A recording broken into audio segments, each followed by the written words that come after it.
김진의 돌직구쇼에 오신 여러분 반갑습니다. 김진입니다. 전 오늘도 저희 돌직구쇼 오픈 스튜디오 앞에 나왔습니다. 김건희 특검을 요구하고 있는 민주당에 대하여 정의당이 분명히 선을 그었습니다. 김건희 특검 패스트트랙 할 생각도 없고 이재명 대표 체포 동의안 통과가 먼저다 라고 분명히 선을 그은 겁니다. 이로써 민주당 내부에서조차 이재명 대표의 체포 동의안 부결을 장담할 수 없어졌다라는 얘기도 나오고 있습니다. 이 국회 정국에서 정의당의 변수가 상당히 커진 셈입니다. 잠시 후 이야기 나눠보죠. 저는 비가 오나 눈이 오나 매일 아침 이곳에서 여러분을 기다리겠습니다. 김지의 돌직구쇼 지금 라이브로 시작합니다. 잠깐만요.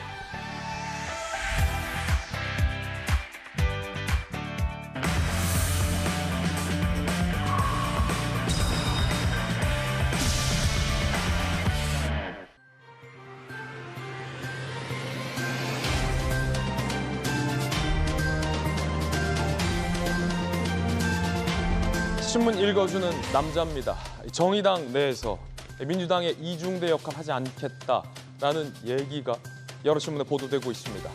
김건희 특검 패스트트랙을 요구하고 있는 민주당, 그러려면 정의당 동의가 필수인데 정의당에선 그거보다 이재명 대표 체포 동의안 통과가 먼저다라고 나오고 있습니다. 잠시 후에 이야기 나눠보겠습니다.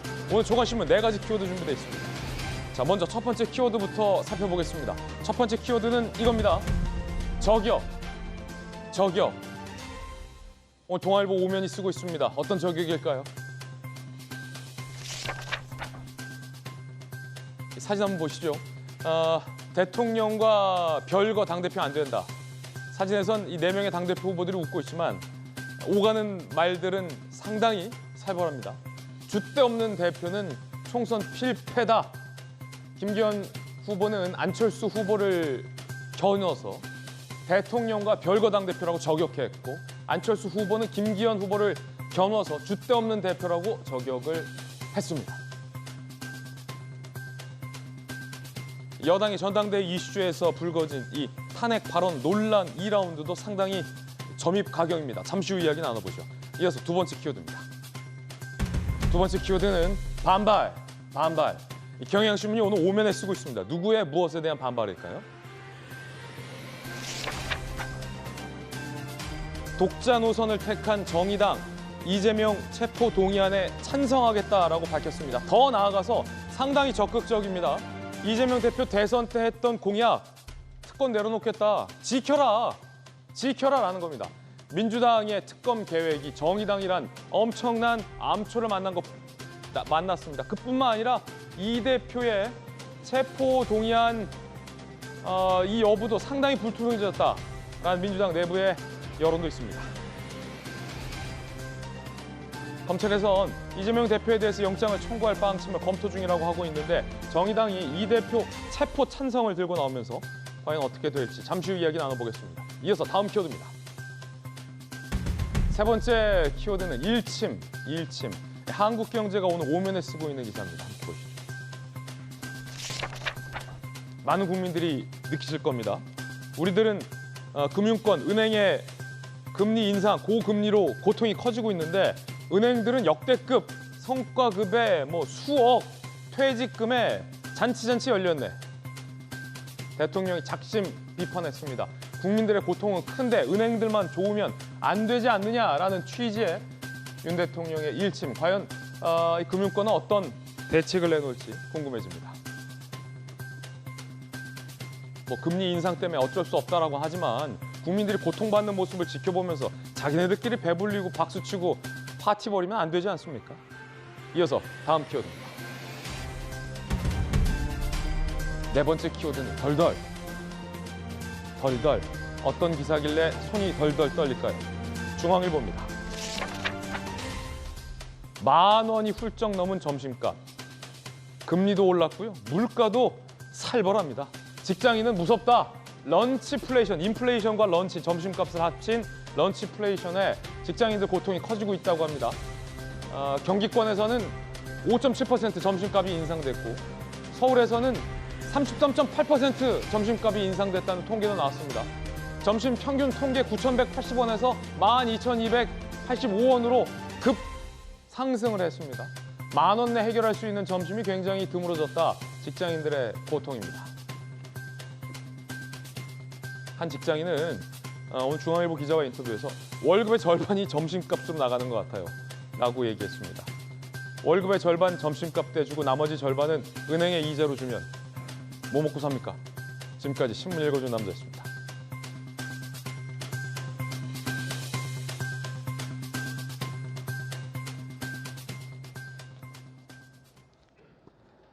오늘 함께 하신 분들 소개해드리겠습니다.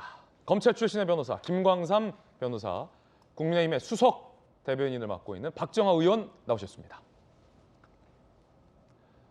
부산에서 강한 민주당 재선 의원, 전재수 의원, 돌직구쇼의 좌장, 서울시 정무 부시장을 역임한 민주당의 김영주 의원 나오셨습니다. 어서 오세요. 민주당에서는 반드시 이재명 대표에 대한 체포 동의안을 부결시키겠다라고 벼르고 있습니다. 그런데 정의당에서는 이재명 대표 체포 동의안 찬성할 건데? 라고 나왔습니다. 이렇게 되면 아무리 의원 정수가 민주당이 다수라고 하지만 상당히 그 결과는 불투명해질 수 있다는 얘기가 국회 내에서 나옵니다. 첫 번째 이야기 지금 시작하겠습니다. 민주당은 정의당이라는 변수, 암초를 만나게 된 겁니다. 체포 동의안 부결 암초. 이달 중에 국회에 표결이 이루어질 걸로 많은 언론이 예상합니다. 이르면 이번 주 검찰이 영장 청구 방침이고요. 체포 동의안은 국회로 가죠. 통상 4일에서 6일 소요되니까 이번 달 안에서 체포 동의안 본회의 표결이 이루어질 가능성이 크다라는 얘기죠. 오는 24일 본회의, 28일 본회의 의결에서 유력하다. 그래서 2월 28일에 이재명 대표 체포 동의안 본회의 표결이 강하게 예상되고 있는 상황입니다. 표결이 가게 되면 이 결과는 간단합니다. 가결 또는 부결. 가결이냐, 부결이냐. 노웅래 의원 때는 부결이었어요. 자, 정의당 이정미 대표 이야기가 심상치 않습니다. 한번 들어보시죠. 영장실시심사에 임해서 그것에 대한 판단을 받으면 될 것이라고 봅니다. 불체포 특권에 대한 국회의원의 특권을 내려놓자라는 것이 정의당의 당론입니다. 그것은 이재명 대표의 대선 후보 시절의 공약이기도 합니다. 모든 일에는 순서가 있습니다. 지금은 이재명 대표에 대한 체포동의안 가결이 우선입니다. 정의당뿐만 아니라 청년정의당 대표는 모든 일에는 우선순위가 있는데 민주당을 겨눈 말입니다. 김건희 특검을 주장하고 있는 민주당에 대해서 이재명 대표 체포 동의안 가결이 우선이다라고까지 정의당은 이야기하고 있습니다. 대선 때 약속했던 불체포 특권 내려놓으라라는 정의당의 요구가 민주당으로서는 상당히 부담스러울 것 같습니다. 여야 두 분에게 바로 물어보죠. 박정하 수석, 네. 이렇게 되면 계산 복잡해져요? 지금 어떻게 되죠? 그러면 민주당에서 만약에 이탈표가 조금 나온다면 이거 결과를 장담할 수 없겠는데요? 그냥 뭐 얘기하느라고 이렇게 재밌게 할 수 있는데요. 저는 그렇지 않다고 봐요. 그러니까 부결시킬 거라고 보고요. 지금 민주당이 169석이에요. 예. 정의당이 6석인가 있는데 거기서 가결을 하고 그러니까 체포동의에 찬성을 하더라도 169석이 똘똘 뭉치면 그냥 부결되는 거예요. 제가 왜 이런 말씀드리냐면은 그럼 가결이 되려면 몇 석 이상이 150석 이상이면 되는 거죠. 그러면은 19석 정도의 이탈표가 나오지 않는 이상은 그럼요. 이게 왜 제가 이런 부결된다. 말씀드리냐면은 지난주인가요? 우리 이상민 행안장관 그 탄핵 결의안 관련해서 보니까 처음에는 부표가 나올 수도 있다라고 기대감도 좀 있었고 그다음에 그런 얘기들도 민주당 내에서 솔솔 나왔어요. 하지만 결과를 딱 뚜껑을 열고 나니까 전원 똘똘 뭉쳐서 그 탄핵안 처리했거든요. 저는 이재명 대표 이 체포동의안도 만약에 국회로 넘어온다면 저는 지금 민주당 내에서 일종의 엄살 내지는 예. 복싱에서의 무슨 페인트 모션 이런 거지만은 결과적으로는 전원 찬성 압도적으로 똘똘 뭉쳐서 저거 부결시킬 거라고 감히 예상을 합니다. 예. 자, 부결이 된다 하더라도 정의당이 이렇게 전면적으로 이재명 대표에 대해서 법원에 법원에 영장 청구 재판을 받으라라고 압박을 하게 되면서 부결이 되더라도 국민의힘과 정의당이 민주당을 압박하는 모양새. 이 정치적인 부담은 민주당으로서는 상당히 방탄에 대한 부담이 커질 수밖에 없을 것 같은데요. 전재수 의원님, 당론으로 혹시 정하거나 했습니까? 부결에 대해서? 예, 당론으로 정하거나 그런 적은 없고요. 예. 최근에 이제 의원총회가 여러 차례 있긴 했지만 이것을 논의 주제로 해가지고 의원총회가 열린 적은 없습니다. 없고 다만 이제 국민의힘이야 뭐 불체포 특권 계속해서 이야기를 해왔기 때문에 크게 부담이 되는 것은 아닌데 정의당이 이제 저렇게 주장하는 것은 사실 민주당 입장에서 보면 좀 부담은 되죠, 사실은. 부담된다. 예, 부담이 될 수밖에 없는 것이고 그러나 그렇다 그래서 이 체포 동의안이 국회에서 가결될 가능성은 거의 없다 이렇게 보시면 될 겁니다. 기본적으로 민주당은 이재명 대표를 향한 지금의 수사가 선거에 진 사람에 대한 편파적인 수사로 규정을 하고 있기 때문에 예. 이것이 국회에서 체포 동의안이 가결될 가능성은 거의 제로다 이렇게 보시면 될 것 같고요. 결국은 법정에서 증거와 법리를 가지고 유무죄를 치열하게 다툴 것으로 보여지기 때문에 불구속 상태에서 재판이 진행될 걸로 그렇게 예상을 하기 때문에 국회에서 이 부분이 통과될 가능성은 없다 예. 이렇게 보시면 될 것 같습니다. 자, 김영주 의원님, 그럼에도 불구하고 지금 정의당이 이정미 대표가 요구하는 게 이재명 대표 입장에서는 조금 뼈아플 수밖에 없는 대목도 있는 것 같습니다. 대선 때 공약 아니었느냐.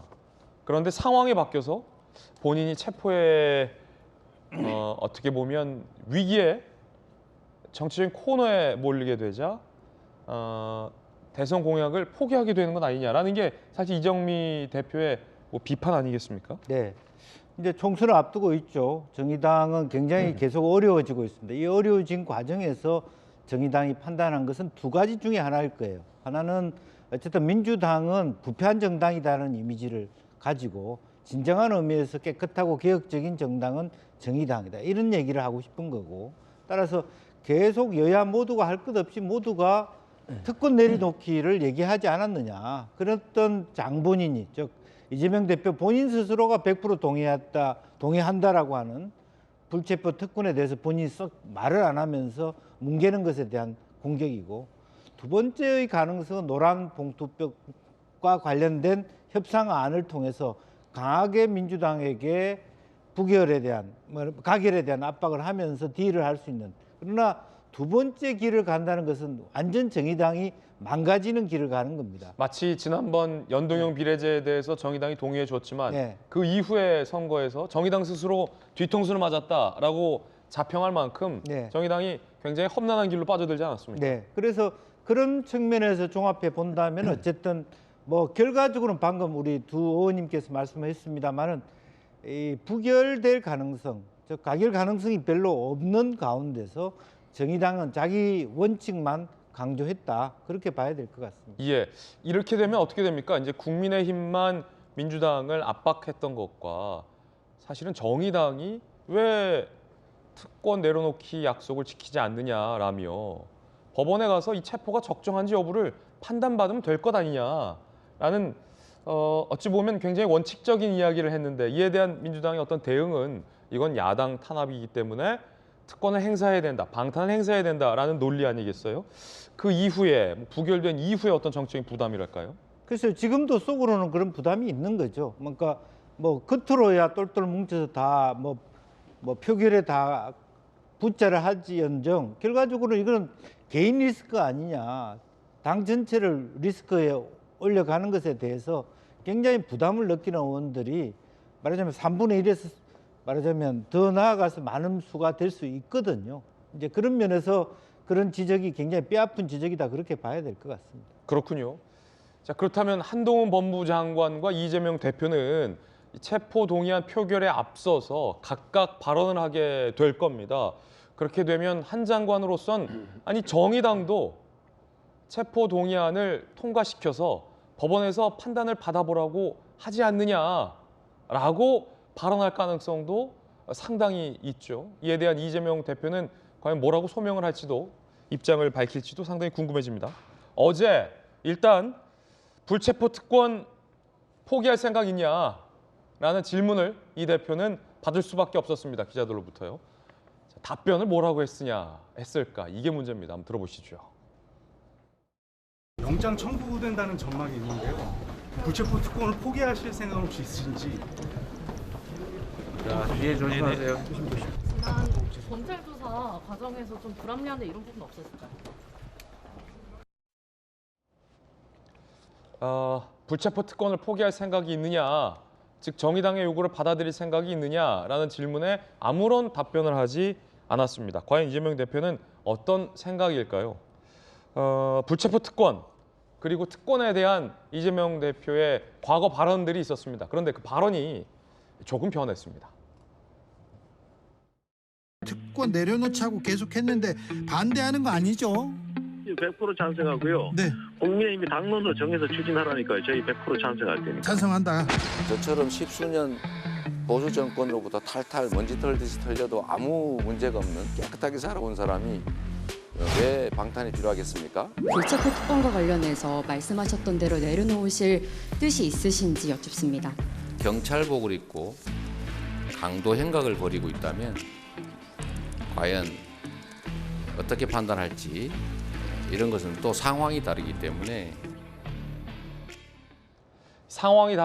생각도 달라졌다라는 이야기입니다. 100% 찬성한다. 불체포 특권 내려놓는 거에.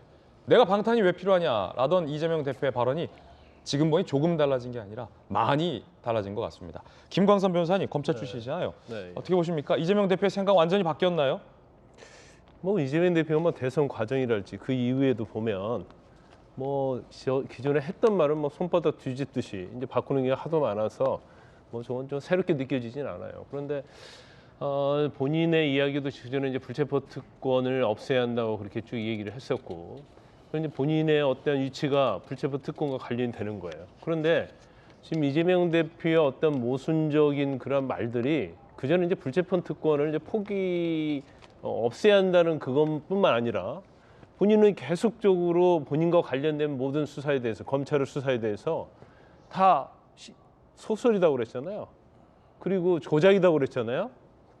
그러면 사실 불체포 특권도 숨지 말고 국회에다 일단 맡기고요.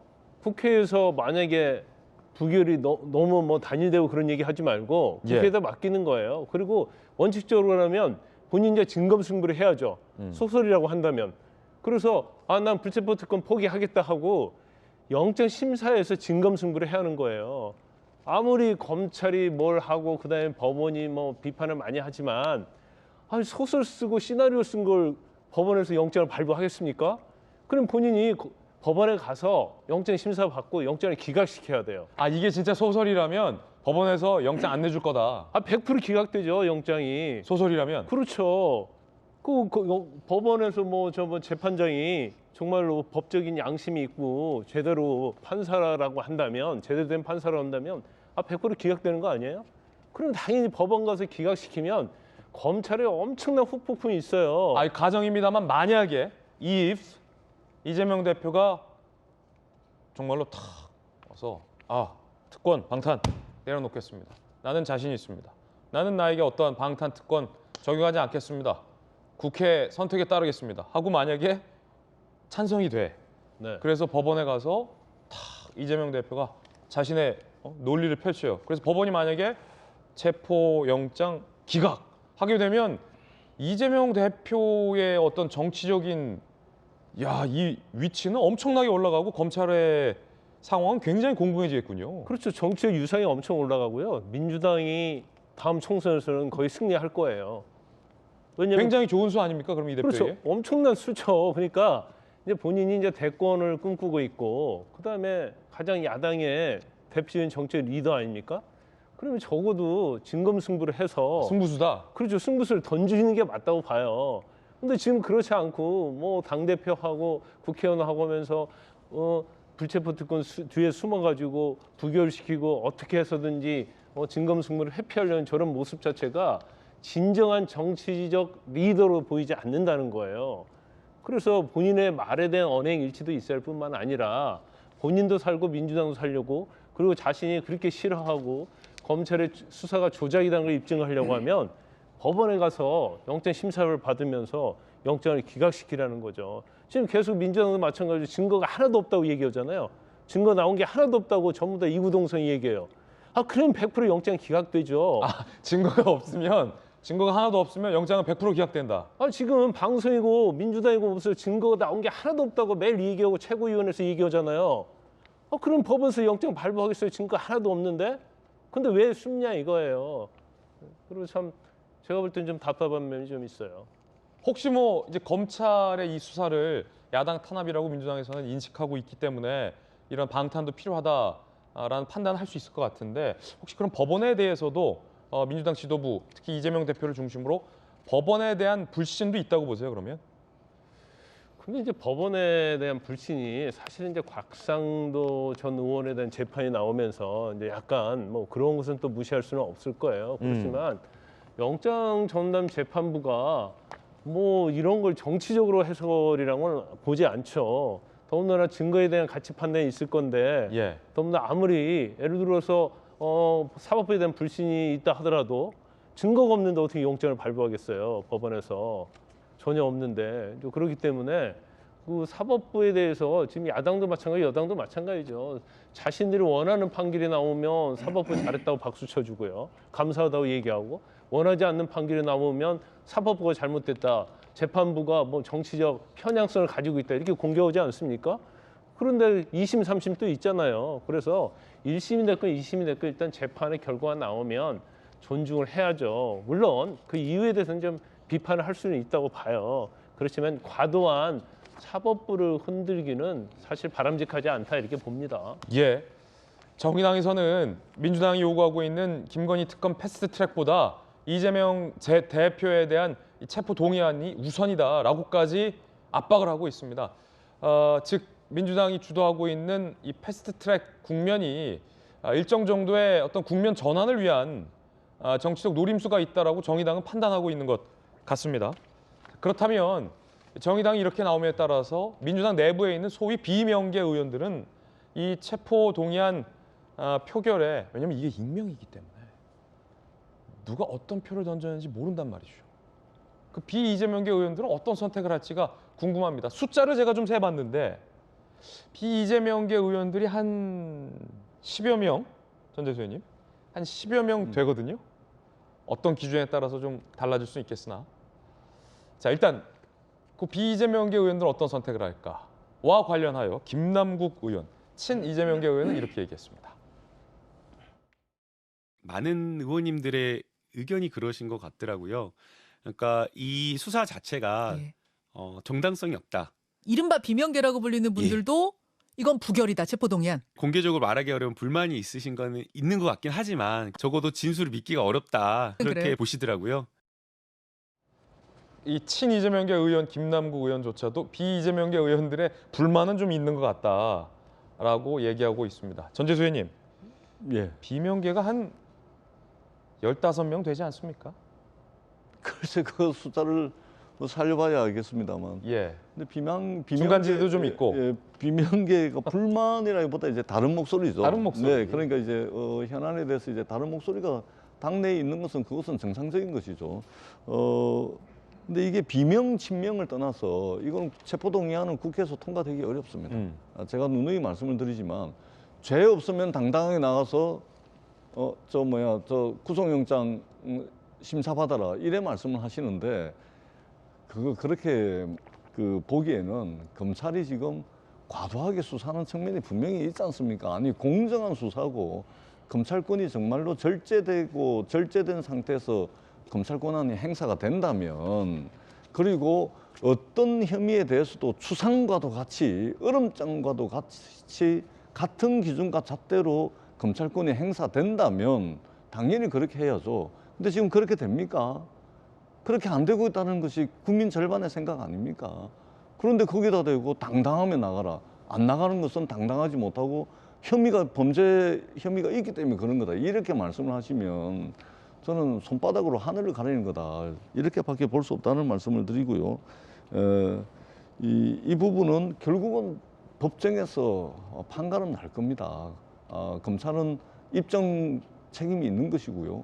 그리고 그것은 증거와 법리에 의해서 결정되는 것이기 때문에 지금 이제 불체포 특권 뒤에 숨지 마라 그러는데 뻔히 이 체포동의안이 국회에 제출이 되면 부결될 것을 뻔히 알매도 불구하고 굳이 국회에 체포동의안을 내는 검찰의 행태도 하나의 정치적 행위로밖에 볼 수가 없다. 이 말씀을 드리고 선거에 이긴 사람은 수사 안 해버리고 선거에 진 사람만 과도하다고 평가될 정도로 이렇게 검사 60명, 80명, 뭐 수사관까지 해서 200명 넘게 해가지고 여러 수백 군데를 압수수색하는 이 수사를 과연 공정한 수사라고 할 수 있겠느냐 이런 이제 의문이 있는 것이죠. 그렇기 때문에 이것은 응할 수 없다는 것이 민주당의 입장입니다.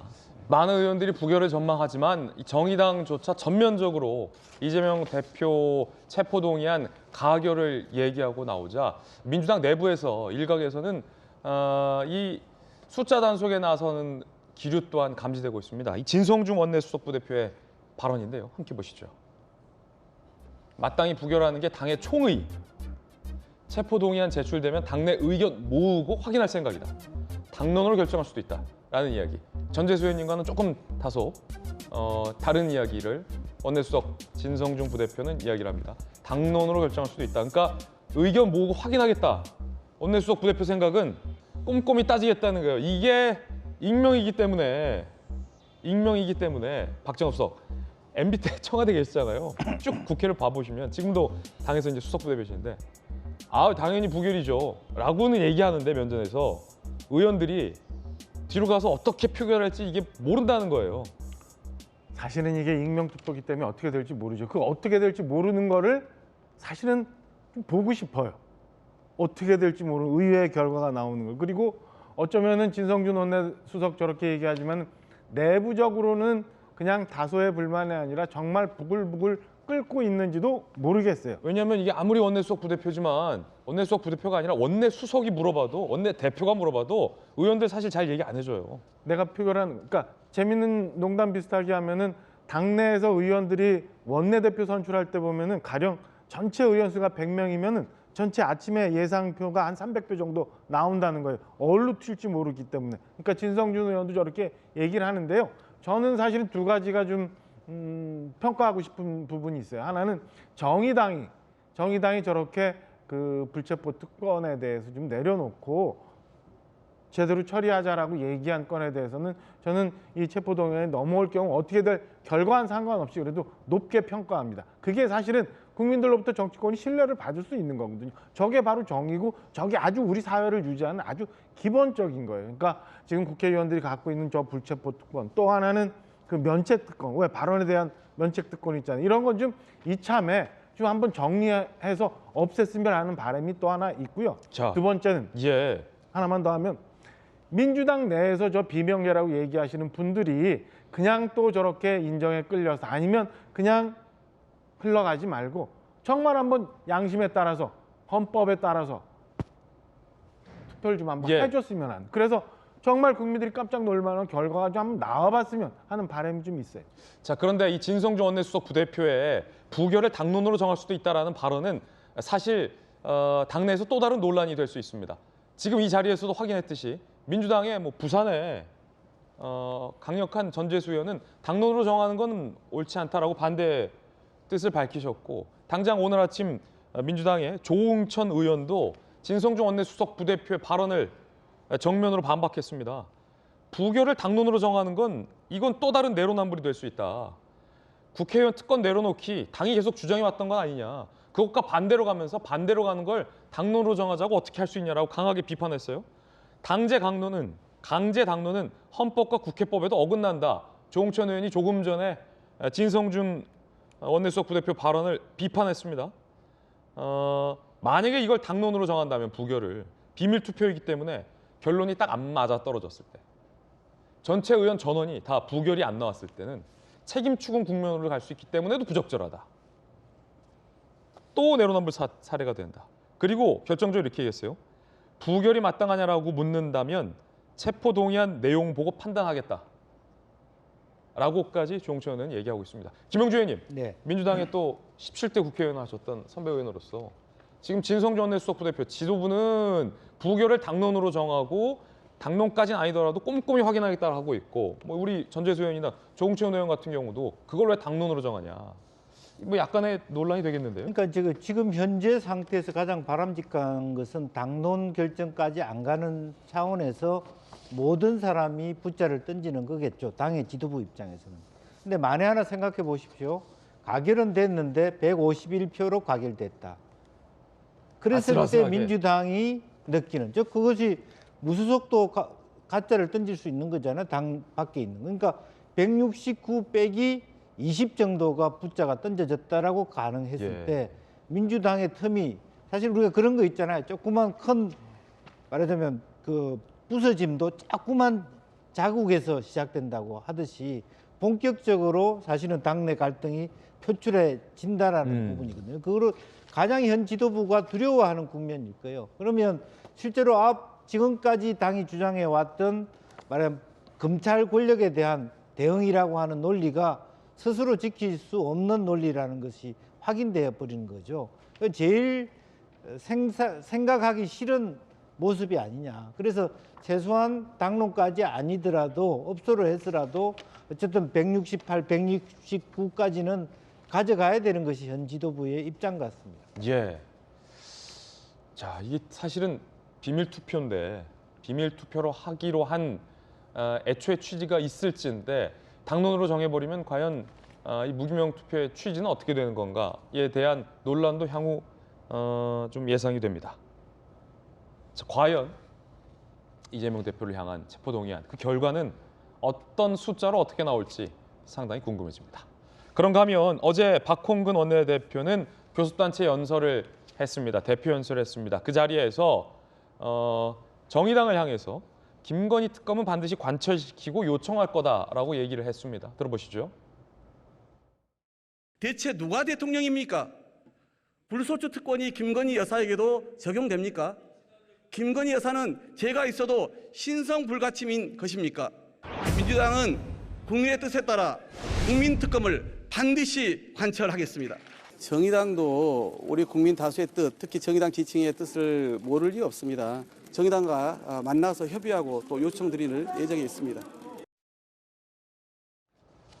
자, 그럼 정의당의 입장은 뭘까요? 이정미 대표의 발언입니다. 김건희 여사 특검 일정과 관련돼서는 민주당의 계획입니다. 정의당은 정의당의 판단을 갖는 것입니다. 지금은 검찰의 소환 수사를 명확하게 지금 진행을 하고 그 과정들을 지켜볼 것이다. 동의하지 않겠다는 겁니다. 패스트트랙 특검. 시대전환의 조정훈 의원 생각도 다릅니다. 김건희 여사 특검을 또다시 추진한 이유는 한 가지인데 이재명 대표의 뉴스, 검찰 소환 뉴스 줄이겠다는 전략이 아닐까 싶습니다. 대장동 특검은 명명백백히 드러날 것들이 많다고 생각합니다. 당대표직 사퇴하면 대장동 특검 도장 바로 찍겠다. 시대전환의 조정훈 의원은 정의당보다 더 나아가서 이건 소위 물타기, 국면 전환용 주장이다. 이재명 대표가 당대표직 물러나면 원하는 특검 도장 찍겠다라고까지 얘기를 하고 있습니다. 결국 민주당은 김건희 특검 등등을 패스트트랙으로 밀어붙이기 어려워진 상황도 예상이 가능해질 것 같습니다. 그런가 하면 이 권오수 판결문에 김건희 여사에 대한 내용이 오늘 일부 신문에서 보도되고 있습니다. 판결문에 나와 있는 내용 함께 보시죠. 1심 판결문, 김건희 명의 계좌 범행의 수차례 사용, 김건희 여사의 이름이 37번 언급, 작전 세력과 공모가 입증이 안 됐다. 따라서 김건희 여사는 처벌할 수 없다라는 취지의 판결 내용이 나왔습니다. 대통령실의 입장도 나왔는데요. 함께 보시죠. 새로운 사실이 드러난 거 없다. 계좌가 이용됐다는 건 이미 나온 사실. 주가 조작 관여 사실이 없어서 전 정권에서 2년간 수사한 사안이다. 김건희 특검 운운, 이상민 탄핵에 이은 이재명 방탄 시리즈다 라고까지 대통령실 고위 관계자는 비판을 했습니다. 여야 두 분 의견 짧게 들어보겠습니다. 먼저 전재수 의원님. 그 주가 조작이 총 5단계에 걸쳐서 이루어지거든요.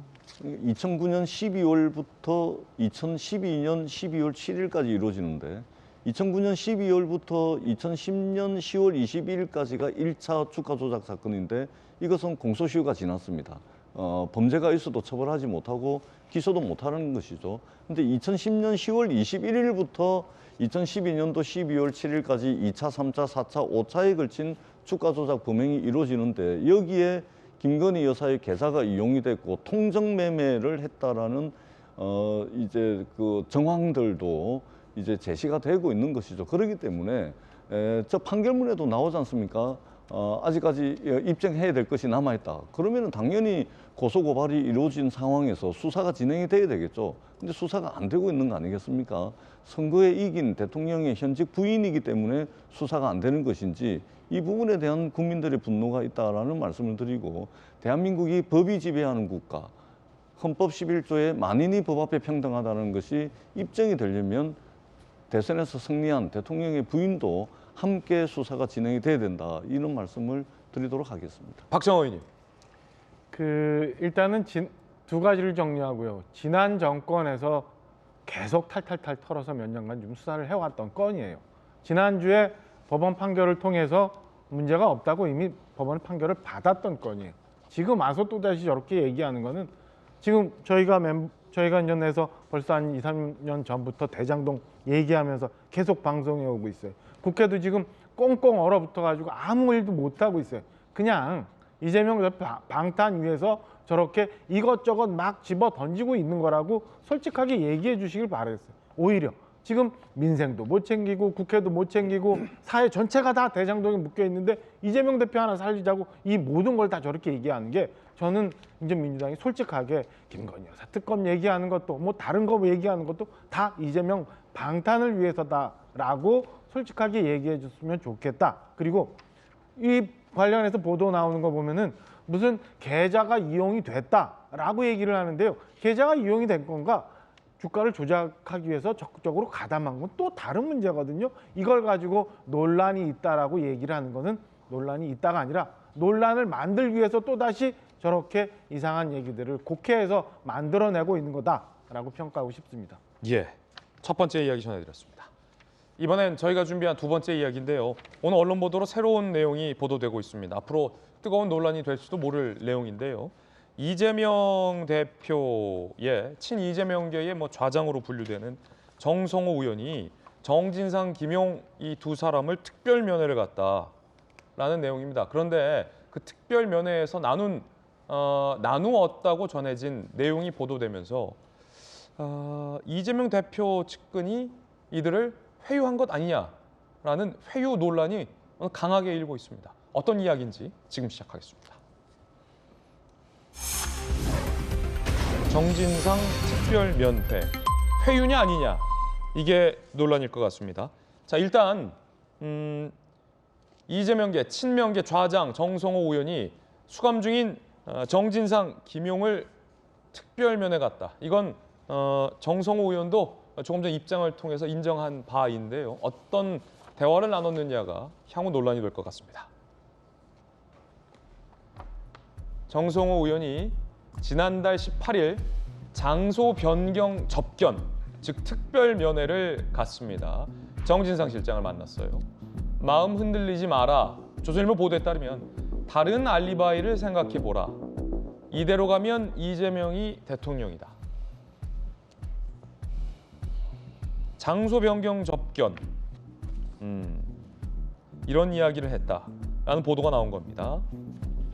김용 전 부원장도 장소 변경 접견, 특별 면회를 가져서 알리바이가 중요하다라고 이야기를 해놨다라고 보도가 나오고 있습니다. 일단은 보도 내용입니다. 잠시 후 정성호 의원의 반박도 준비가 돼 있습니다. 일단 검사 출신의 김광삼 변호사님, 용어가 좀 생소한데 장소 변경 접견, 특별 면회 이게 뭡니까? 일반적으로 이제 변호사는 가면요, 변호인 접견실이 있어요. 그래서 이제 변호인 접견실에서 접견을 하면 사실 녹취나 그런 건 전혀 되지 않습니다. 단지 접견한 내용만 알 수가 있죠. 그러니까 접견을 했다, 이 사실 하나만 확인할 수 있는 거고, 그다음에 이제 일반인 접견은요, 사실 접견한 내용 자체가 시간도 굉장히 짧고 접견한 내용이 다 기록이 됩니다. 그래서 나중에 뭐 어떤 증거에 대해서 인멸행위를 했다랄지 서로 뭐 짰다랄지 이런 것들이 검찰에서 수사를 할 때 일반인 접견의 어떤 녹취록 이런 걸 또 근거로 삼는 경우가 굉장히 많이 있고, 특별면에는 이런 접견이 아니고 이제 특별하게 교도소에게 요청을 해서 교도소가 그 사유에 해당이 된다고 하면 이 특별면에 또 접견을 하는 데가 있어요.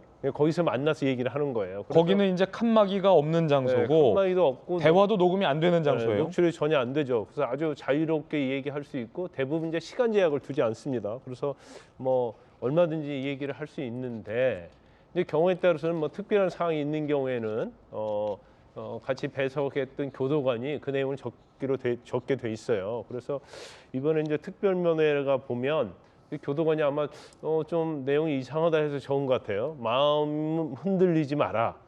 이대로 가면 이재명이 대통령이 된다. 이거 자체가 굉장히 뉘앙스가 좀 약간 그런 감이 있잖아요. 마음이 흔들리지 마라. 이 말은 너 진술을 바꾸지 말고 그대로 밀고 나가라. 이제 그런 의미로 또 받아들일 수 있는 거 아니에요? 더군다나 이대로 가면 이재명이 대통령이 된다. 이 말은 대통령이 되니까 흔들리지 마라. 그걸 믿고 계속 밀고 나가라. 그럼 가운데 말은 뭐예요? 다른 알리바이 생각해봐라. 다른 알리바이를 생각해보면, 본인이 다른 알리바이를 생각하면 사실은 이걸 뒤집을 수가 있잖아요. 그러니까 이게 뭐 알리바이를 뭐 조작하라 그런 말로는 뭐 좀 그 말로는 들리지는 않아요.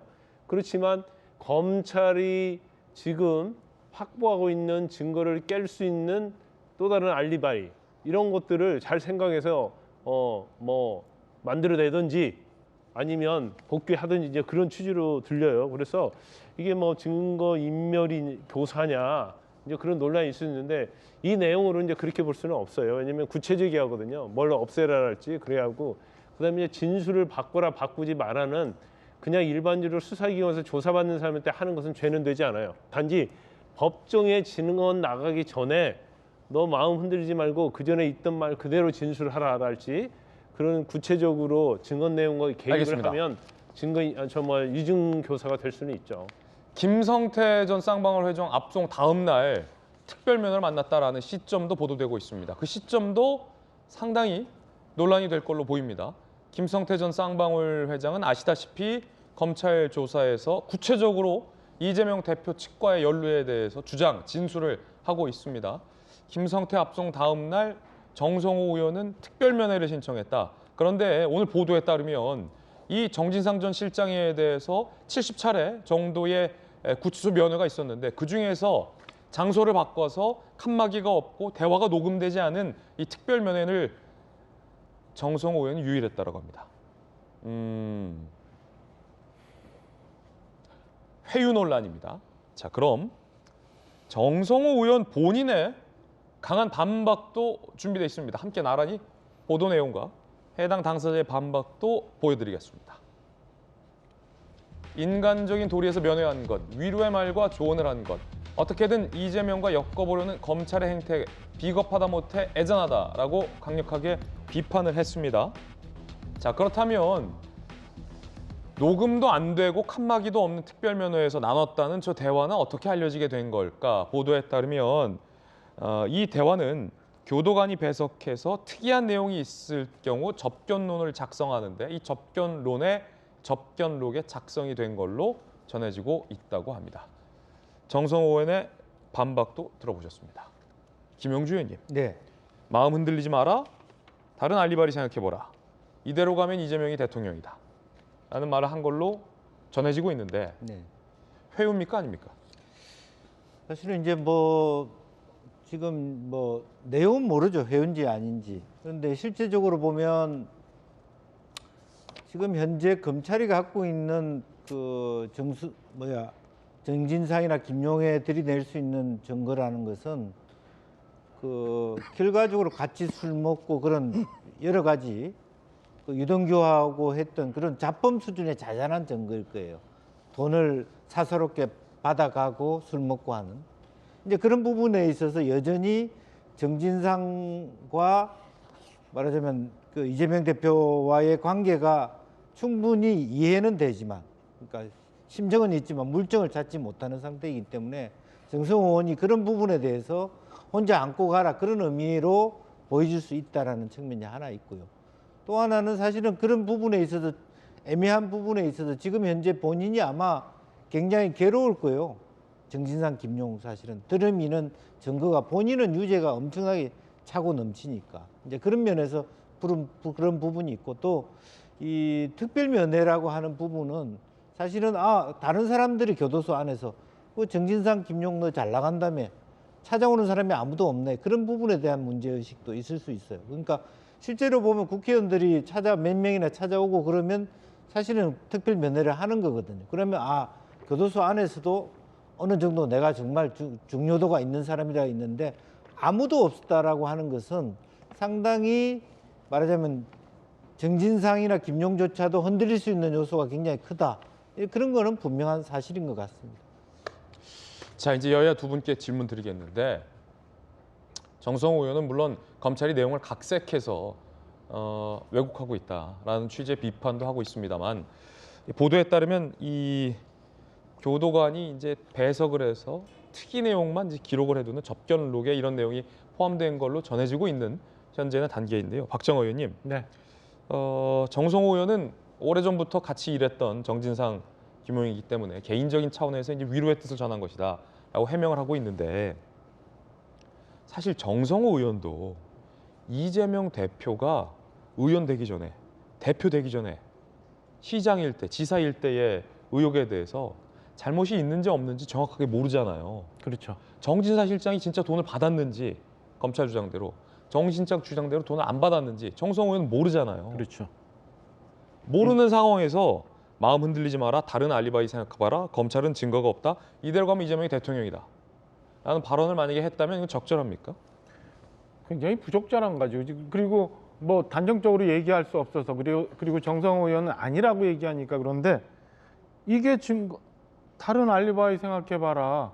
그리고 곧 이재명이 대통령 되니까 너는 문제가 없을 거다라고 하는 게 이게 회유고 이게 증거인멸이 아니면 어떤 걸 가지고 회유라고 얘기를 해요. 그러니까 말씀 주신 것처럼 정성호 의원이 모든 사실을 다 모르고 있는 상황일 수 있어요. 이재명 대표가 진실을 얘기를 정성호 의원한테 모두 다 안 했다면 그리고 정진상 실장이 모두 얘기를 안 했다면 정성호 의원은 모든 상황을 다 모를 수 있는 상황인데 여기가 되고 다른 알바이 얘기해보라고 얘기하고 너 이재명 대표가 대통령 곧 되니까 괜찮다라고 얘기하는 게 이게 회유지. 그리고 저게 부적절한 거지. 그리고요, 저도 이게 이 메모라고 하죠. 메모하는 거 굉장히 빨리 받아 쓰거든요.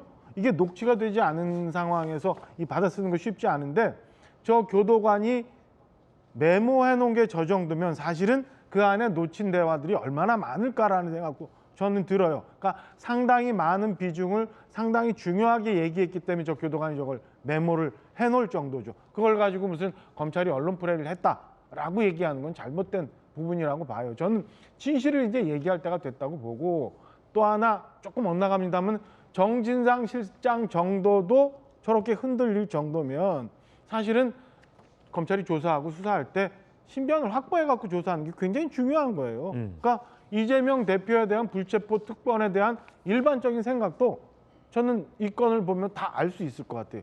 어떤 상황, 지금 뭐 다른 사람들은 자유의 몸인 상태에서 조사를 받는 것과 저렇게 신변이 확보가 돼서 구속 상태에서 조사를 받는 것과 진실을 말하는데 서로 다르잖아요. 이거에 대해서도 저는 이재명 대표도 똑같은 내용을 적용할 수 있다라고 생각하고요. 정성호 의원 아니라고 얘기를 합니다만 굉장히 부적절하고 저게 바로 증거인멸이고 회유기 때문에 저는 검찰 그다음에 재판부도 이 건에 대해서는 중요하게 한번 봐야 된다고 생각합니다. 예, 물론 이제 교도관이 저런 내용을 다 접견록에 적었다 그래서 전해지고 있습니다만 실제로 저렇게 적혀 있는지 그리고 그 교도관이 제대로 적은 건 맞는지 실제 저런 대화가 정말로 오갔는지 여부는 단정할 수 없다는 말씀 거듭드립니다. 전재수님. 좀 전에 우리 앵커님 말씀하신 거 그대로인 것 같습니다. 아니, 세상만사 왜 이렇게 가혹합니까? 예. 구속에 대해서 깜빵에 가 있는데 오랫동안 알고 지낸 사람이 특별면회를 간 겁니다. 인지상정이죠. 힘들고 어렵게 지금 그 깜빵 생활을 하고 있는 사람에 대해서 위로도 하고 그러면 그거 가가지고 무슨 말을 하겠습니까? 왜 이렇게 가혹하게만 그렇게 보는지 모르겠습니다. 저는 인지상정이다 이렇게 보고요. 그다음에 정말 놀라운 사실은 이게 특별면회거든요. 특별면에는 통상적으로 기록이 안 남습니다. 기록이 안 남아요. 그런데 어떻게 교도관을 통해서 그 기록이 남겨졌으며 좋습니다. 남겨진 것까지 그렇다 손 칩시다. 이게 어떻게 또 특정 언론사를 통해 가지고 그렇게 회유로 보일 만한 그것만 쏙쏙 빼가지고 언론에 보도가 됩니까? 아, 이거는 상상을 초월하는 일입니다. 검찰이 수사 과정에 취득한, 인지한 정보를 사전에 흘리는 이 피사실 공표부터 시작을 해서 어떻게 이런 게 나올 수가 있죠? 이런 게 보도가 될 수가 있죠? 저는 검찰이 이게 기술, 테크닉이 너무 심하다. 이것은 정말로 저는 이것은 검찰 권한을 정말로 남용하는 대표적 사례다. 정말 심각한 겁니다. 이것은 비단 정진상, 김용, 정성호 이런 사람들에게서 이 일이 생겼기 때문에 심각하다라고 드리는 말씀이 아닙니다. 권력 행사를 절제해서 그리고 최대한 자제해서 해야 될 필요가 있다. 이 말씀 제가 꼭 좀 드리고 싶습니다.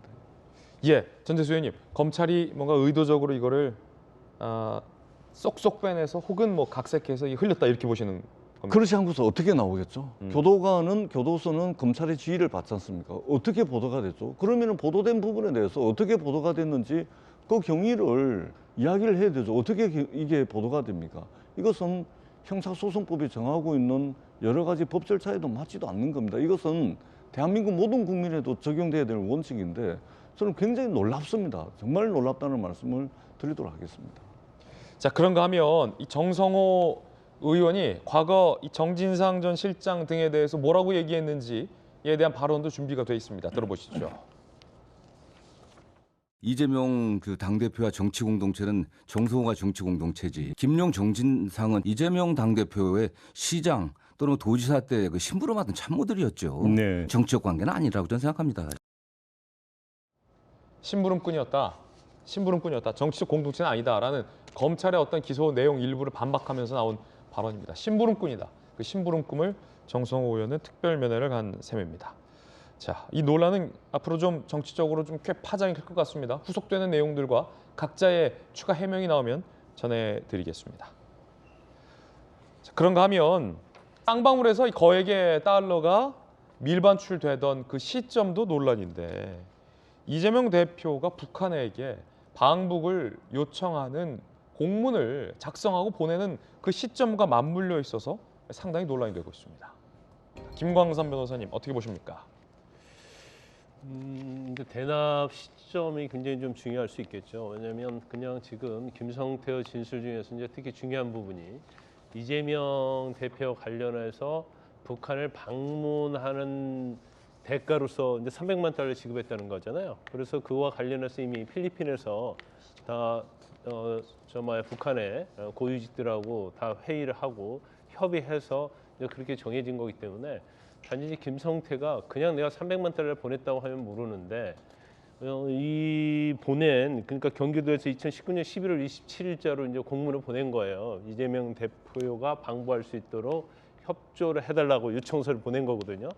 그런데 그 시점에 맞춰서 300만 달러 갔다는 것은 김성태 전 쌍방울 회장의 진술이 이와 부합한다고 볼 수밖에 없다. 그러면 결국 김성태 진술이 허위의 진술이 아니다라는 거죠. 그래서 이제 이 부분과 관련해서도 아마 검찰이 이걸 분명히 증거로 낼 거고요.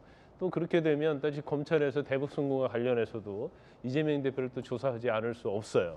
그리고 이제 금고지기가 이미 송환되고 영장까지 발부가 됐잖아요. 그러면 이제 금고지기도 사실은 이 부분에 대해서 이제 진술을 할 것이기 때문에 이재명 대표는 이제 전혀 모르고 또 이완영 부지사도 전혀 자신과는 상관없다는 얘기를 하고 있지만 이러한 어떠한 시점 자체가 좀 불리하게 작용할 수는 있죠. 일종의 이제 우연이라는 거잖아요. 이제 11월 27일에 공문이 갔는데 그 27일부터 12월 18일까지 달러가 차례차례 밀반출이 됐다. 굉장히 어떻게 보면 연관이 없다면 공교로운 우연의 일치로, 그죠? 공문도 갔고 별개로 같은 날에 돈도 갔다. 검찰 수사대로라면, 보도내로라면 그런 건데 이 우연의 일치냐 아니면 두 가지의 사건이 연관성이 있는 거냐. 검찰 출신은 어떻게 보세요? 근데 아마 그 요청이 11월 27일에 갔잖아요. 그러면 방북 요청이요? 그리고 방북 요청 갈 때 그렇게 논의했는지 아직은 뭐 진술은 안 나오고 있습니다만은 초청 요청. 그러면 이미 300만 원대 대납은 그 전에 북한하고 얘기가 된 거거든요. 김성태 진술에 의하면. 그러니까 야 일단 요청을 우리가 먼저 보내자. 왜냐하면 그냥 뜬금없이 돈을 줄 수는 없으니까. 그러면 요청서를 일단 보낸 다음에 그 이후에 대금을 지급하기로 하자. 이렇게 그 당시에 계획이 있었을 가능성이 크단 말이에요. 그래서 이 부분에 대해서도 아마 김성태 전 회장이 이 절차의 과정, 시간, 타이밍 이런 거 자체를 아마 진술을 했고 그 진술에 의거해서 이렇게 돈이 오가고 공문이 가지 않았나. 이제 그 부분은 뭐 아직 수사에서 그런 진술이 나왔다는 내용이 없기 때문에 뭐 단지 우리가 추론을 해볼 수 있고 단지 김성태의 진술이 거짓말이라고 볼 수 없는 어떻게 보면 또 증거가 될 수도 있는 거죠. 예, 그런가 하면 이 금고지기도 국내로 압송이 됐는데 김성태 전 회장이 일종의 배신감을 느꼈다. 금고지기에게 있는 대로 진술하라라고 지시를 했다라는 보도 어제 많은 보도가 있었습니다. 그런데 이런 보도도 오늘 나왔어요. 김모 씨, 김성태 측과 상관없이 수사에 임할 것이다. 무관한 변호인 선임하고 싶다. 수감시설에서 김성태 측과 최대한 마주치지 않게 해달라. 김영주 의원님, 이건 어떻게 봐야 되겠습니까? 글쎄요, 지금 이제 전체적으로 보면 김성태 회장이 시키는 대로 자기가 어떤 그 말하자면 행동 대원에 불과하다 이렇게 얘기했을 때 자기 개인의 어떤 그 이해관계와 충돌되는 지점이 분명히 있다고 봐야 되겠죠. 그러니까 변호사 수임 자체도 다른 로펌에서 한다라고 하는 것은 이미 자기 할 일이 따로 있다. 자기도 억울하게 당한 부분, 즉 김성태가 진술한 대로 자기가 그게 그냥 따라가지는 않겠다. 그랬을 때 뭔지는 모르지만 본인이 침해당하는 인권이나 범죄 범위 자체가 본인에게 불리한 부분이 분명히 있다라고 생각이 들고요. 또 실제적으로 보면 이제 개인의 어떤 그 돈 문제 활동하는 부분과 관련해서도 또한 다른 논리가 있을 수 있다. 뭐 저는 그런 생각을 갖게 됩니다. 전재수 의원님 어떻게 보십니까? 글쎄요, 잘 모르겠습니다. 예, 뭐 수사가 진행이 돼봐야 알겠는 거고 일단은 이 수사가 이게 무슨 법리와 증거를 중심으로 수사가 진행되는 것이 아니고 누가 무슨 말했다, 누가 무슨 말을 어디서 전해 들었다, 뭐 이런 것들로 자꾸만 이제 수사가 진행이 되고 있다 보니까 저도 잘 따라가면서도 헷갈리는 경우가 많은데요. 일단 뭐 수사 상황을 좀 지켜봐야 되겠다라는 말씀을 드리고 이 김성태 회장 관련 수사는 본류는 김성태 회장 본인의 횡령 배임, 외국한 거래법으로부터 시작이 된 것이고 FIU가 경찰의 수사를 의뢰하면서 시작이 된 거지 않습니까? 그런 측면에서 우리가 수사의 본류도 한 번쯤 봐야 된다는 말씀을 드리고 애초에 김성태 회장이 소환이 될 때 변호사비 대납 의혹과 관련한 보도가 차고 넘쳤는데 지금은 수사에 착수도 할 수 없을 정도로 뭐 단서라든지 이런 게 전혀 없다는 거 아니겠습니까? 이 부분도 저희들이 눈여겨봐야 될 것 같습니다. 자, 그런가 하면 김만배 씨는 과연 입장 변화가 있었는지 여부도 상당히 중요한 쟁점이 될 것 같습니다. 관련된 보도 내용 보시죠.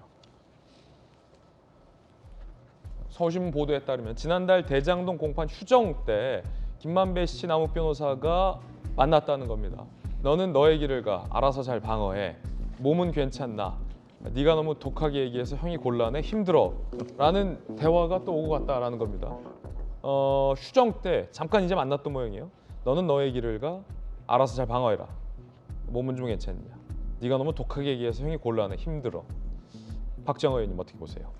이제 시간이 가면서 각각의 주체들이 서로 입장을 좀 정리하고 있는 상황 아닌가라고 보여져요. 일단은 그 혹여나 심경의 변화를 일으킬 수도 있을 거라고 봤던 우리 김만배 씨는 이제 이재명 대표와 애초부터 약조했던 그런 상황을 앞으로 나는 이 길을 선택해서 계속 진술을 하겠다고 얘기를 한 거고, 남욱 변호사는 아시는 것처럼 그동안 이제 있었던 실체적 진실에 대해서 얼마간 얘기하면서 이재명 대표 측에 좀 불리한 증언을 한 거고, 좀 전에 저희가 봤었던 것처럼 쌍방울 김성태 전 회장도 지금 모든 걸 다 얘기하는 것 같지만 사실은 실체적으로 확보되어 있는 증거나 정황과는 다른 진술이 아직까지는 있는 거에 대해서 금고지기는 또 다른 얘기를 하겠다고 지금 얘기하고 있는 것 같고, 그래서 이제 서로 간에 각각 주어진 상황에서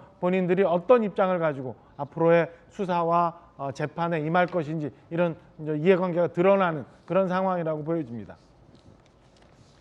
앞서 이제 발언 중에 교도관이 검찰 지휘를 받는다라는 전재수님 발언이 있었지만 법무부의 지휘를 받는다라는 네. 취지로 말씀을 하신 거죠. 더욱더 한 번 더 정확하게 정정을 해주시면 좋겠습니다. 앵커가 첨언, 정정까지는 아니고 정확하게 첨언하고 넘어가겠습니다. 앞서 제가 컴퓨터 그래픽과 관련된 수정을 요청했는데 아직 수정이 안 됐는데요. 해당 보도의 정확한 취지는 이재명 대표의 북한 방북 요청하던 공문이 가던 날부터 달러가 밀반출됐다라는 취지로 보도가 됐었는데 조금 전 저희 그래픽이 부정확한 측면이 있어서 다시 한번 정확하게 제가 바로 잡아드리겠습니다. 이번엔 저희가 준비한 다음 순서입니다. 뜨거운 소식 2가지 준비했습니다. 첫 번째 소식부터 함께 보시죠.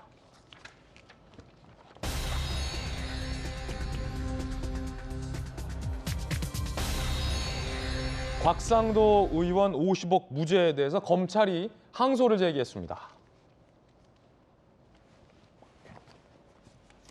곽상도 50억 무죄의 검찰 항소. 1심 재판부. 아들이 독립적 생계를 꾸려 돈을 직접 받았다고 보기 어렵다라는 판단이 지금 굉장한 논란이 되고 있습니다. 독립생계 꾸리면 다 이제 뇌물 아니냐 뭐 이런 우스갯소리도 있었잖아요. 그래서 일단은 아들 빨리 독립부터 시켜라 뭐 이런 풍자 패러디도 현재 나오고 있는 상황. 검찰은 이 점을 꼬집었습니다. 상식에 부합하지 않는다라며 항소를 취했습니다. 자, 박정호 의원이 또 국회 본회의 출석, 전재수 의원도 국회 본회의 출석으로 이석을 해서 자, 일단 김재섭 전 최고위원 나오셨습니다. 김재섭 의원님, 네. 뭐 국민의힘의 대표적인 청년 정치인이고 당협위원장이기도 하신데 네.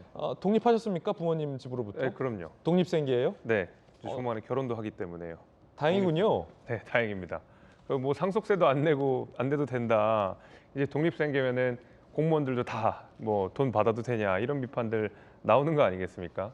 저희 아버지는 공무원이 아니라서 곽상도 의원의 어떤 판결 내용에 영향을 받지 않는 상황이지만 모든 국민들께서 곽상도 의원의 판결을 보고 어떻게 납득을 하시겠습니까? 곽상도 의원이 조국 전 장관을 비판할 때 했었던 이야기처럼 어떻게 딸을 보고 돈을 주겠느냐, 그 아버지를 보고 돈을 주는 것이지 이 말이 곽상도 의원에게도 그대로 적용이 된다고 생각합니다. 예. 저는 그래서 많은 국민들께서 이에 대해 비판을 하시고 있는 걸로 알고 있고 대통령실이나 그다음에 검찰총장 역시도 이에 대해서 좀 이례적으로 비판을 좀 하고 있는 상황인 걸로 제가 알고 있습니다. 그래서 아마 즉각적인 항소도 한 걸로 알려져 있고요. 닷새 만에 바로 항소가 됐잖아요. 그래서 어떤 이 수사 인력이라든지 공판 인력도 굉장히 많이 보강을 한다고 하니까 아마 항소심에서는 조금 다른 결과를 우리가 기대해도 되지 않을까라고 생각합니다. 예. 자, 독립생계를 꾸린 김재섭 전 비대위원의 발언이었습니다. 김혜원 대변인 나오셨습니다. 김혜원 전 대변인, 민주당에서는 이 재판부의 1심 판결에 대해서 강한 비판 발언이 나오고 있잖아요. 근데 이 수사를 한 검찰에 대한 비판의 여론도 있는데 김혜원 전 대변인께서 보시기에는 기소를 한 검사 측 수사가 더 문제라고 보십니까? 아니면 판단을 한 1심 사법부의 판단이 더 문제라고 보십니까? 우열을 좀 가리자면. 그러니까 우리가 이제 그 판단에 대해서 대체로 이제 뭐 사법부 판단 항상 존중한다. 이제 그런 게 더 강한 입장이고요.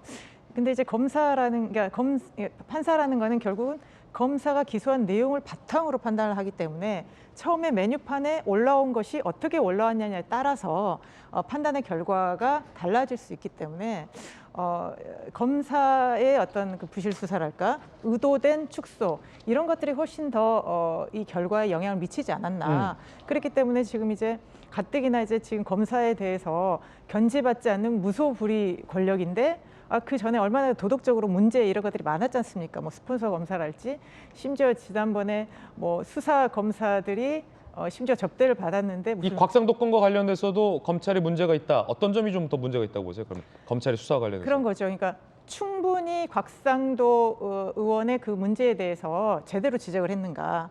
그러니까 단지 무슨 로비에 곽상도 의원이 연계가 됐느냐 아니냐 이게 아니라 실제 곽상도 의원과 아들과의 문제를 정확하게 검사가 지적을 했어야 되는데 그런 부분이 안 됐다는 거죠. 네. 의도적으로 좀 축소했다. 예를 들어서 녹취도 있고 대화를 나눈 것까지도 있는데 이 아들에게 지급된 돈이 곽상도 의원에게 어떻게 전달이 됐고 두 사람의 관계가 경대 공동체라는 걸 검찰이 좀 더 적극적으로 소명을 했어야 했다. 그런데 그런 것을 안 했다. 네. 이렇게 보십니까? 그러니까 전반적으로 55 클럽이나 이런 것들에 대해서 검사들이 수사 의지가 없었다라는 것들이 이제 국민들한테 보여줬던 거죠. 자, 검찰의 수사가 선택적인 축소다라는 의혹 제기. 검사 출신의 김관삼 변호사님 어떻게 보세요? 이제 검사, 판사가 잘못했다 이렇게 일방적으로 비난하는 건 저는 잘못했다고 봐요. 왜냐하면 일단 뭐 내용 자체를 저도 뭐 기록을 읽지 않아서 모르겠지만 일단 가능성은 세 가지죠. 첫째는 검사가 부실 수사해서 무죄가 나올 수 있죠. 첫 번째, 검사는 수사를 엄청 잘했는데 증거에 대해서 또는 법리적으로 판사가 잘못 판단해서 무죄 나올 수 있죠. 두 번째, 세 번째는 진짜 곽상도 전 의원이 무죄일 수 있어요. 실체의 진실은. 이제 그럴 때면 이제 세 가지 관계를 보고 봐야 하는데 이제 큰 줄기는 그거예요. 일단 뇌물과 관련해서는 대가성이 있어야 하는데 그러면 한해은행 컨소시엄이 무산되려고 하니까 곽상도 의원이 뭔가 개입을 해서 역할을 해줬기 때문에 50억을 받았다. 이건 제가 볼 때는 맞는 얘기 같아요. 그러면 중요한 것은 무산될 위기가 정말 있었느냐 이거 전제가 중요하잖아요. 근데 재판부는 무산될 위기가 없었다고 보는 거예요.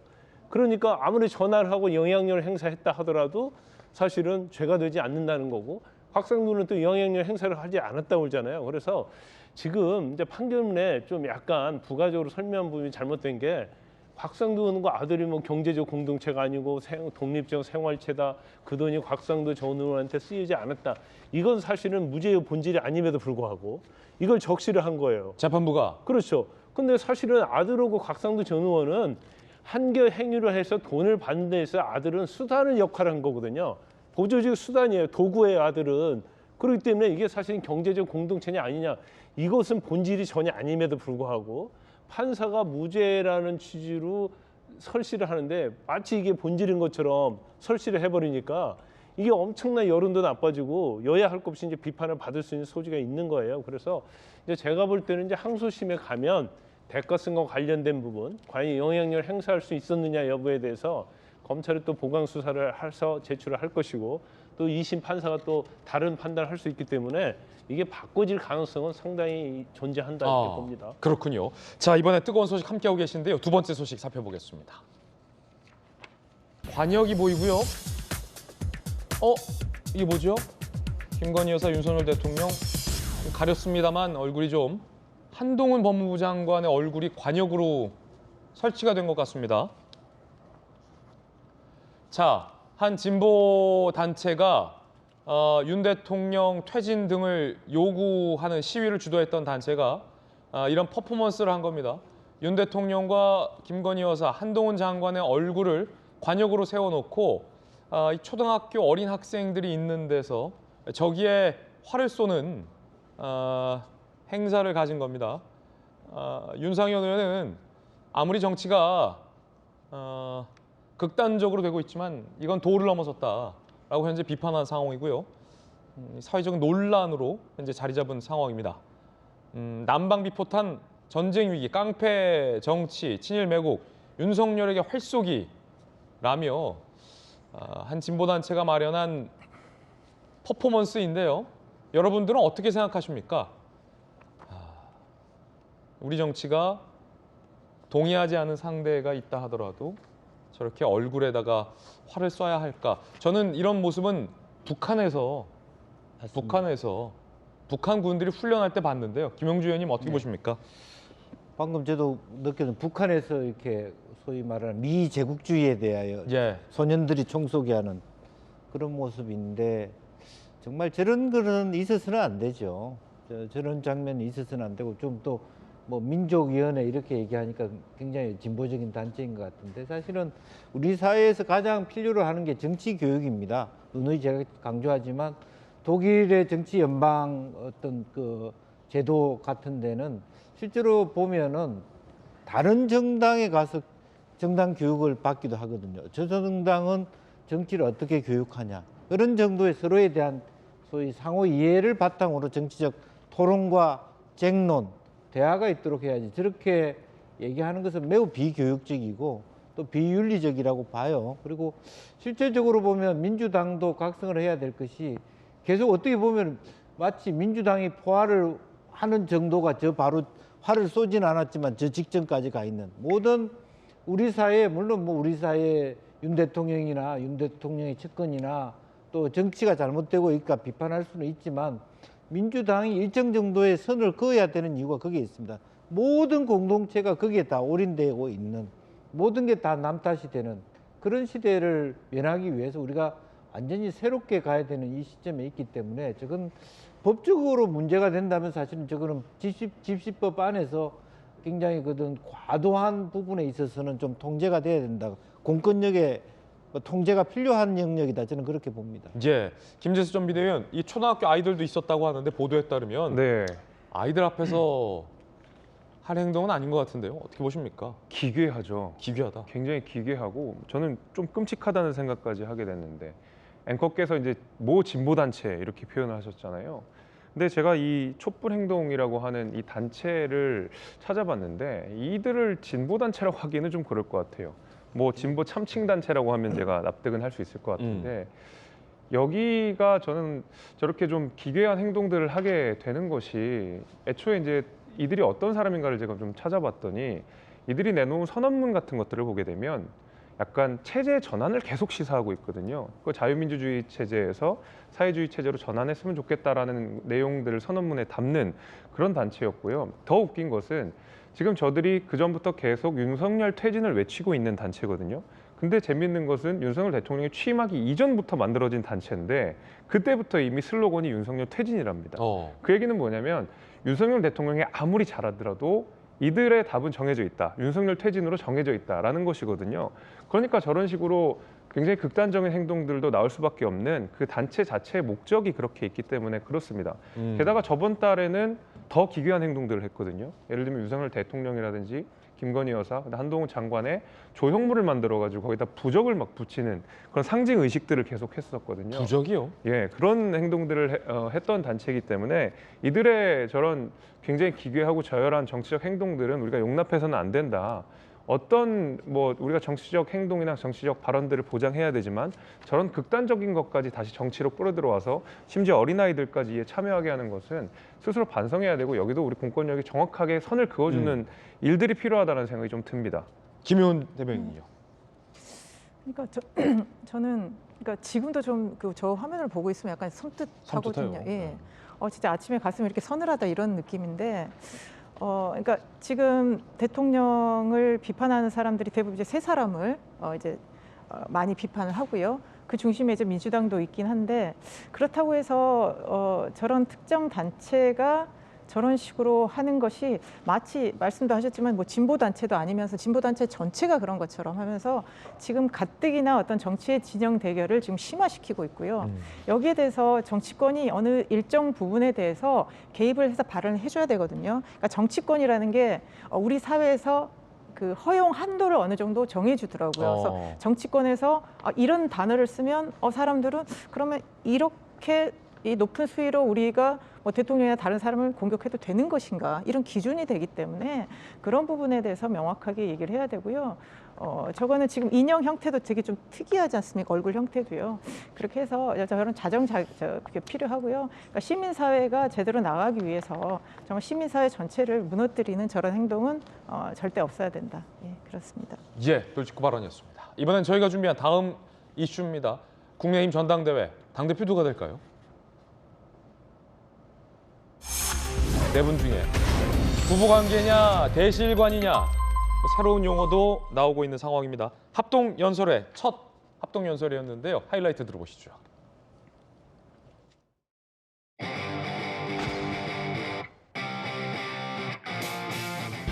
정통 보수의 뿌리를 제가 무려 20년 동안 입당한 이후로 지금까지 지켜온 사람입니다. 저 안철수를 총선 승리에 도구로 서주십시오.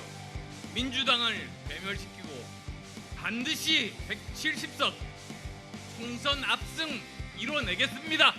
저는 보수가 지켜온 책임의 가치를 누구보다 공감하는 보수 정치인입니다.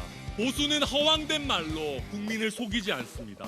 좌파 우파가 뒤섞여 있는 가짜 보수가 우리 안에 함께 있으면 우리가 뭘 할 수 있겠습니까?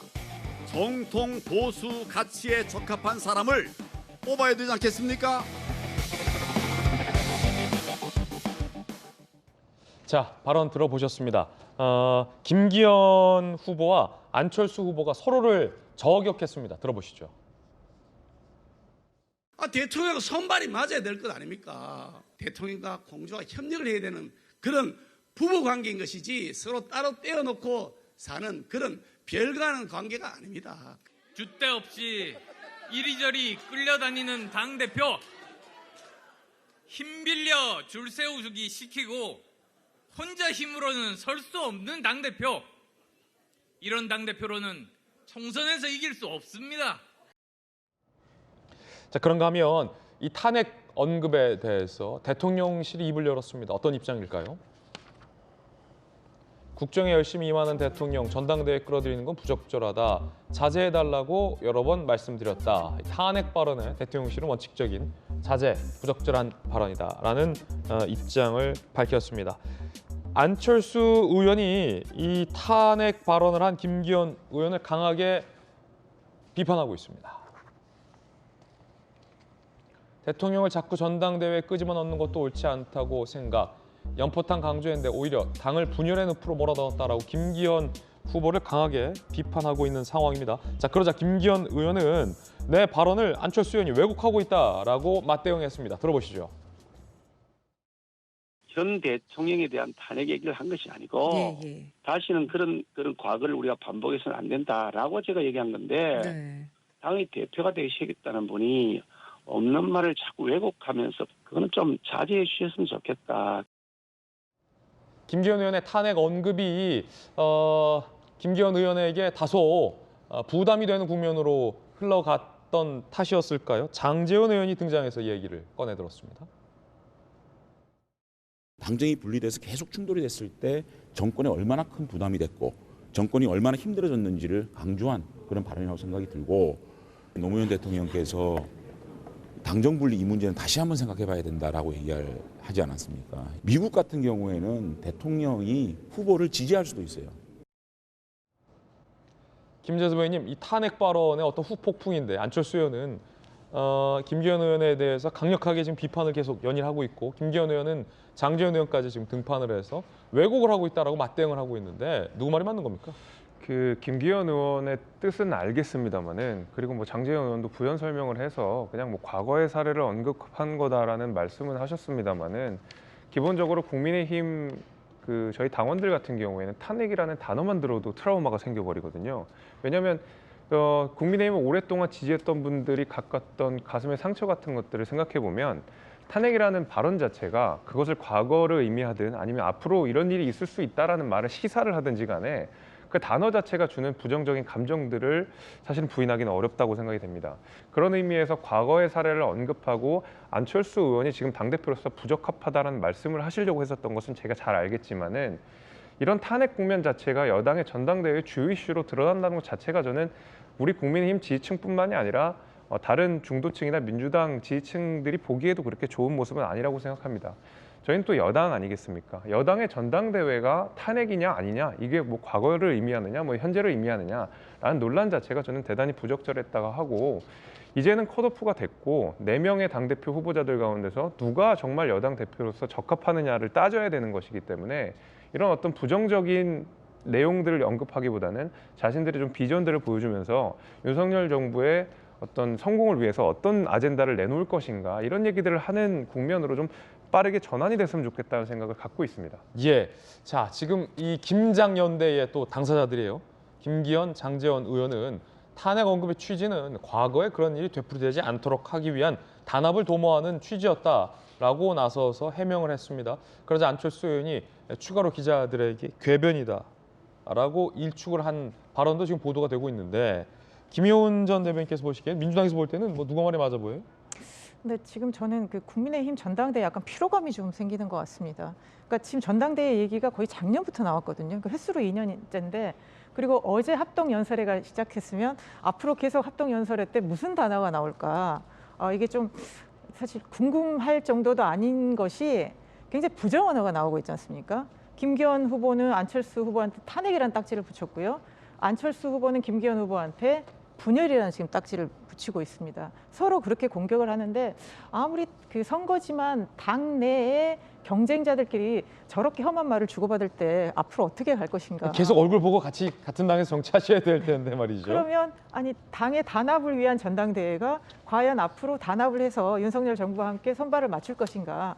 이런 면에서 상당히 보기가 안 좋고요. 특히 안철수 후보는 아니 총선 승리를 하면 되는데 민주당을 괴멸시키겠다.